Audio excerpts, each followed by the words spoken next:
तो hello guys, welcome back to hello engineer platform. जैसा कि आप लोग को पता है कि मेरा सॉइल मैकेनिक्स का लेक्चर चल रहा है और इन सॉइल मैकेनिक्स मैं प्रॉपर्टीज ऑफ सॉइल स्टार्ट कर रखा। तो आपने देखा कि मैं लास्ट क्लास में स्पेसिफिक ग्रेविटी डिस्कस किया था। तो हमने लास्ट क्लास में क्या किया कि find out the specific gravity formula with the help of pycnometer. या स्पेसिफिक ग्रेविटी पिक्नोमीटर के हेल्प से कैसे निकालेंगे वो मैंने लास्ट क्लास में देखा था। लेकिन हमारा तो चल रहा था वाटर कंटेंट। तो स्पेसिफिक ग्रेविटी मैं बोला था कि स्पेसिफिक ग्रेविटी पहले पढ़ लेना ज़रूरी है, क्योंकि जब मैं पिक्नोमीटर से वाटर कंटेंट जब पढ़ाऊँगा तो स्पेसिफिक ग्रेविटी उसमें यूज हुआ है। इसके लिए मैं बीच में स्पेसिफिक ग्रेविटी पढ़ा दिया था। तो आज का हमारा हेडिंग है water content bye pycnometer. Find out the water content bye pycnometer. तो आइए अब हम लोग जो है वन बाई वन करके सॉइल प्रॉपर्टी की ओर बढ़ रहे हैं। तो हमारा एक एक प्रॉपर्टी जो है सॉइल का सारा वेरी वेरी इम्पोर्टेंट है ना। तो हम लोग अब सॉइल प्रॉपर्टी की ओर बढ़ रहे हैं धीरे धीरे। तो आइए, तो ये मैंने लास्ट क्लास में इस टाइप का पिक्नोमीटर बनाया था। अभी हम इसका प्रोसीजर बताएंगे, चूँकि प्रोसीजर तो सेम है बट प्रोसीजर बताना बहुत ज़रूरी है। दोनों में ही प्रोसीजर बहुत मायने रखता है। अगर आप प्रोसीजर नहीं लिख पाए, याद नहीं रहा, तो फिर आपको लगेगा कि सेम है, इसमें क्या करना है, मतलब सेम तो है बट फ्रेंड सेम है लेकिन प्रोसीजर बहुत ज़रूरी है। तो आइए हम प्रोसीजर स्टार्ट करेंगे अभी। तो ये एक ग्लास जार का पिक्नोमीटर है, ठीक है ना। अभी इसको हम लेंगे, इसको हम लोग क्या करेंगे कि अच्छी तरह से क्लीन करेंगे, ठीक है। क्लीन करने के बाद इसको ड्राई करेंगे। वही सेम प्रोसीजर है बट बताना ज़रूरी है तो बताना पड़ रहा है। ड्राई करेंगे, उसके बाद इसमें मैं लिखा हूँ empty pycnometer. Yes, I have a balance, I have a pycnometer, है ना। ये बहुत सारा जो ऑपरेटर्स हमें रिक्वायर्ड है, ओवन चाहिए, सारा का सारा हमारा ये लैब में टेस्ट होगा। तो अभी हम क्या करेंगे, पिक्नोमीटर को अच्छे से साफ़ कर लिया, क्लीन कर लिया, फिर ड्राई कर लिया और इसका जो है वज़न ले लिया, ठीक है। वज़न लेने के बाद फिर हम इसको नोट डाउन कर लिया क्या वज़न आ गया। तो अगर न्यूमेरिकल वैल्यू तो है नहीं, यहाँ पे हम लोग W1 बोल देंगे।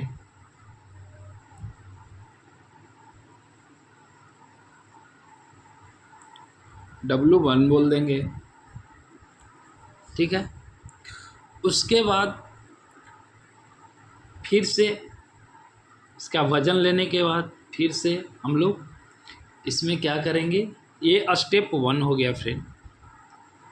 मैंने जो उस दिन पढ़ाया था वाटर कंटेंट निकालने का ओवन ड्राई मेथड, तो उसमें भी हम लोग पिक्नोमीटर के जगह पे कंटेनर था। सेम ही प्रोसीजर है बट ये आप लोग को याद रखना पड़ेगा, ठीक है ना। याद रखने के बाद जब एग्ज़ाम में आएगा तो दे देगा एम्प्टी पिक्नोमीटर। ये W1 W2 नहीं देगा, आपको इतना याद रखना है कि W1 एम्प्टी को मानते हैं। फिर लिख देगा कि पिक्नोमीटर प्लस सॉइल, ये W2 हो गया। फिर लिख देगा pycnometer plus water plus soil, ये W3 हो गया। तो ऐसे ही एग्ज़ाम में क्वेश्चन आते हैं और जो है आपको वो करना है, ठीक है ना। तो आइए, तो इसमें क्या हो गया कि इसका वेट ले लिया W1, फिर क्या ले लिया, पिक्नोमीटर प्लस सॉइल का वेट ले लिया W2। फिर हम क्या किया कि इसमें धीरे धीरे वाटर दिया, प्रोसीजर सेम है, इसलिए थोड़ा जल्दी जल्दी बोल दे रहा हूँ। धीरे धीरे इसमें वाटर ऐड किया तो एयर निकल गया, फिर इसको वैक्यूम कर दिया, ठीक है, इसको फिर टाइट कर दिया। उसके बाद जो है फिर से ले लिया, इसका वेट ले लिया, ये हो गया W3। ये स्टेप 3 तक चले गए फ्रेंड। उसके बाद जो है ये खाली करके फिर से हम लोग क्या किया, इसको क्लीन किया और फिर से इसमें फुल्ली वाटर भर दिया पिक्नोमीटर में, और पूरा वाटर भर के ले लिया W4, ठीक है। तो ये प्रोसीजर तो सेम था। अब ये देख लीजिए, ये मैंने लास्ट क्लास में बताया था कि स्पेसिफिक ग्रेविटी इक्वल टू क्या हो जाएगा, W2 मतलब वेट ऑफ सॉलिड, मतलब ये सॉलिड प्लस पिक्नोमीटर था, तो इसमें से ये पिक्नोमीटर का वजन घटा लिया तो सॉलिड आ गया और वाटर नीचे, तो ये स्पेसिफिक ग्रेविटी का फॉर्मूला आ गया, W2 माइनस W1 अपन में W4 माइनस W1, ठीक है, माइनस W3 माइनस W2। मैंने लास्ट क्लास में इसको अच्छे से एक्सप्लेन किया है। यहाँ पे दिखाने का मीनिंग ये हुआ फ्रेंड कि ये हमारा वाटर कंटेंट में ना ये स्पेसिफिक ग्रेविटी यूज हो रहा है। तो कभी कभी 2 मार्क्स में क्वेश्चन बन जाते हैं कि find out the specific gravity and water content with the help of pycnometer method, ठीक है। तो ये गेट में ये क्वेश्चन बनता है, बहुत अच्छा, ये गेट का फेवरेट टॉपिक है ये। तो पहले अगर 1 मार्क्स में बना कि स्पेसिफिक ग्रेविटी, तो आपको पिक्नोमीटर का प्रोसीजर तो सेम ही है, ऐसा फिगर तो मैंने लास्ट क्लास में भी बना के लाया, आज भी लेके आया हूँ। तो ये प्रोसीजर तो सेम है ना। तो आपको क्या करना है कि पहले स्पेसिफिक ग्रेविटी निकाल लेना है, उसके बाद जो स्पेसिफिक ग्रेविटी आएगा, ऐसे सेट होता है गेट में क्वेश्चन फ्रेंड। क्वेश्चन नंबर 1 में बोल देगा find out the specific gravity of soil sample, ठीक है, सॉइल सैंपल, ठीक है, बाई पिक्नोमीटर मेथड, ऐसे बोल देगा क्वेश्चन, पिक्नोमीटर मेथड। अब ये दे देगा कि वेट ऑफ पिक्नोमीटर क्या है, wait of soil plus pycnometer क्या है, weight of pycnometer plus soil plus water क्या है, वेट ऑफ पिक्नोमीटर, मतलब ये जो है ना, आपको ऐसा नहीं कि ये फिगर बना के ऐसा फिगर बना के आपको 4 को देगा, उसमें W1 W2 ऐसे जो मैं लेके, ऐसा नहीं देगा। वो आपको बस बोल देगा और सबसे पहले ये वाला बोलता है। देखिए कन्फ्यूजन आप क्या समझोगे कि अच्छा फर्स्ट जो बोला है उसको W1 ले लेते हैं, पहले आपको बोल देगा कि पिक्नोमीटर प्लस वाटर का वेट, सेकेंड में ये बोल देगा, थर्ड में ये बोल देगा, या थर्ड में ये, मतलब वो आपको रैंडम जो आप रट के गए हो W1 W2 W3 W4, कितना बच्चे रट के जाते हैं कि अच्छा पहला वाला का W1 दूसरा, तो आपको वो जांच करना चाह रहे कि बच्चा रट के आया है ना समझ के आया है। अगर बच्चा समझ के आएगा तो इसको W3 को फर्स्ट में बोल देगा कि soil plus water plus pycnometer का वेट है, तो आपको ये W3 मान लेना फर्स्ट वाला को। तो ऐसे ही मतलब आपको वो कंफ्यूज करेगा। तो फर्स्ट आपको ऐसे समझना पड़ेगा कि किसको W1 किसको W2 किसको W3 किसको W4 ले रहे हैं। उसके बाद आफ्टर डेट जो है आपको स्पेसिफिक ग्रेविटी निकाल देना पड़ेगा, ठीक है। स्पेसिफिक ग्रेविटी का फार्मूला आपको लगा देना है ऐसे, वहाँ पे आपको न्यूमेरिकल वैल्यू दिया रहेगा फ्रेंड, यहाँ पे तो बस वहाँ पे आपको देगा कि ऐसे ये करके स्पेसिफिक ग्रेविटी मान लिए 2.6 आ गया। अब बोल रहा है कि अब वाटर कंटेंट भी निकालिए 1 मार्क्स में, तो अब फिर आपको वाटर कंटेंट वाला फार्मूला लगा के और ये स्पेसिफिक ग्रेविटी इस फार्मूला में जो आया है यहाँ पे डाल के निकाल लेना है। तो ऐसे क्वेश्चन सेट होते हैं फ्रेंड इस पे, और ये गेट का बहुत ही अच्छा टॉपिक है, वेरी वेरी इम्पोर्टेंट। तो आइए, तो हम लोग आगे देखेंगे। तो ये अब कह रहे हैं कि water content percentage, water content percentage क्यों? चूँकि 100 से मल्टीप्लाई किए हैं हम लोग।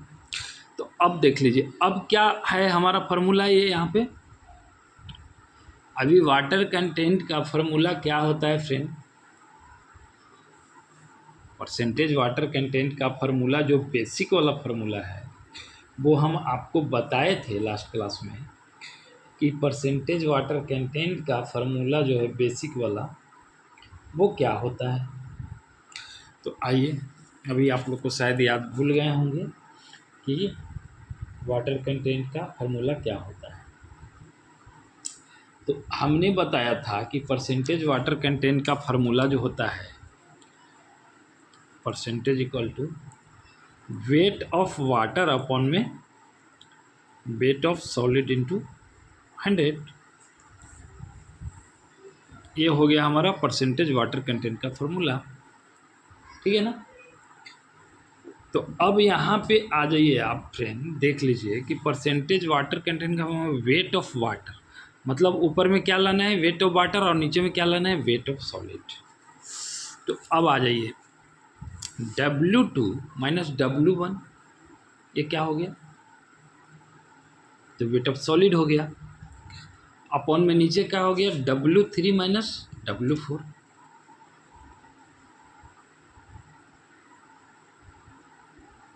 ठीक है, W3 माइनस W4, तो ये भी वेट ऑफ सॉलिड हो गया। बट फ्रेंड यहाँ पे जो चीज़ है, इसको अगर खोला जाए तो ये चीज़ जो है ना, एक कॉमन ले लिया गया है फ्रेंड। यहाँ पे प्रूफ करना पड़ेगा। ये जी जो है ये कैसे आता है? Wait of water upon wait of solid करके जब प्रूफ करेंगे तो ये कॉमन लिया हुआ पार्ट है, और जो बच गया यहाँ पे जी लिख दिया, इतना बच गया, और यहाँ पे -1 अपॉन में जी होल का एक -1 होता है फ्रेंड।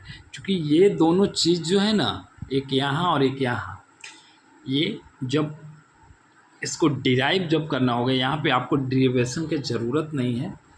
जब इसको 15 मार्क्स में जब एसएससी जेई में जब ये सेट होता है क्वेश्चन, तो वहाँ पे आपको ज़रूरत पड़ता है, लेकिन यहाँ पे डिराइवेशन का भी ज़रूरत नहीं है। आप बस ये फार्मूला याद रखिए, इस पे जो है आपका काम हो जाएगा। मेंस क्वेश्चन के लिए कभी कभी डिराइवेशन बहुत लेंदी भी है, इसलिए लोग कराते भी नहीं है, मैं भी नहीं कराऊंगा। इसको सिर्फ आप याद रखिए कि W1 minus W2 minus W1 upon में W3 अपॉन में minus W4 into G-1 upon में G, इसका होल कर लेंगे या -1 इंटू अंडर ब्रैकेट पूरा का 100 किस लिए? ये परसेंटेज के लिए। तो अब आपको ये याद रखना है फ्रेंड, स्पेसिफिक ग्रेविटी का फार्मूला, कि आपको हो जाएगा W2 माइनस W1 अपॉन में W3 माइनस W4। ये दिख पा रहा है क्या आपको? अच्छा, दिख पा रहा है। ये हो गया इनटू, ऐसा आप लिख सकते हैं, कहीं कहीं आप ऐसे भी लिखा हुआ देख लोगे फिर आप कंफ्यूज हो जाओगे। कहीं कहीं मैं ऐसे लिखा हुआ ये फार्मूला देखा हूँ, ठीक है, इंटू 100, ठीक है, 100 और माइनस यहाँ पे 1 भी है, तो 1 जो माइनस है, 1 सेकेंड, फिर कंफ्यूज हो जाओगे आप लोग। मैं अच्छे से लिख देता हूँ इस फार्मूला। कहीं कहीं आप लोग ये फार्मूला ऐसे लिखे हुआ देखोगे फ्रेंड, W1 अपॉन में W3 माइनस W4, ये हो गया इंटू G-1 अपॉन में G, ऐसे हो गया। अभी दोनों का मंझली ब्रैकेट करके -1 ऐसे लगाएगा, अब बड़ी वाला ब्रैकेट करके 100 से मल्टीप्लाई कर देगा। तो ये आपको वाटर कंटेंट का फार्मूला याद रखना है। मुझे नहीं लगता है कि बहुत बड़ा फास्ट है, ये तो स्पेसिफिक ग्रेविटी वाला ही है। ये W2 माइनस W1 अपॉन में W3 minus W4 into G-1 upon में G होल। ये जो भी डेटा आएगा, मान लिए कि ये 5 आ गया, इसमें से 1 घटा लेंगे, इंटू 100 कर लेंगे, बराबर ये 4% हो गया।